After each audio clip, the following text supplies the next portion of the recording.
Okay, so what I'm going to do now is take a look at how we can run the measures of central tendency and measures of variation, at least a couple of each, computations in the TI-84 calculator. So what this relies on is use of a tool called the list editor. So what we're going to do is run this stuff on the battery 1 list in particular. So to do this, you hit stat and then edit, and this takes you into an interface called the list editor in here. And I've got some old stuff in here from back when I was doing other recordings. I'm going to show you how to clear these out as well. So you don't want all this junk in there if you've got stuff in your lists. You go up to the top, you hit clear, and then enter, and it empties out the list. Do not hit delete, that causes other problems. But anyway, you hit clear, went up on that, and then enter, and it empties it out. And now we're going to enter in the data for battery 1. So you do 4, 24, 20, 12, 16, and 8, like so. So you put everything into that list. In this case, the order is not that important because we just have one list going, but for future reference, be careful with order.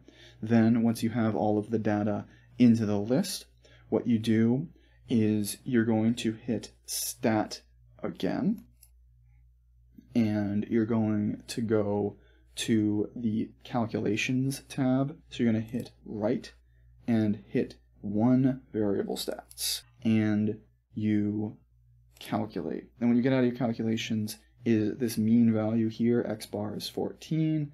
You get the S value, so the sample standard deviation there, along with the sigma value for the population standard deviation, the minimum, something called Q1, that's a bit we'll see in 2.5, the median of 14 as well, Q3 again, 2.5 stuff, and the maximum.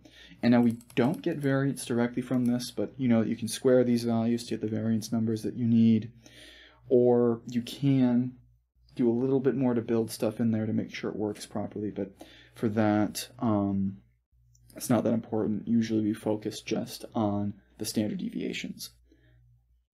Now, on the other hand, if you have an older calculator, there's certain interface options here that aren't going to appear, and I'm going to show you what it looks like to turn them on if you have these options.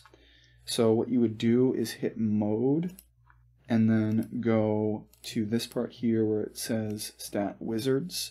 If you can turn this on, you probably want to because it makes your life a little bit nicer, but if you don't have this or it doesn't go on or you want to do it a little bit more carefully, you can turn that off.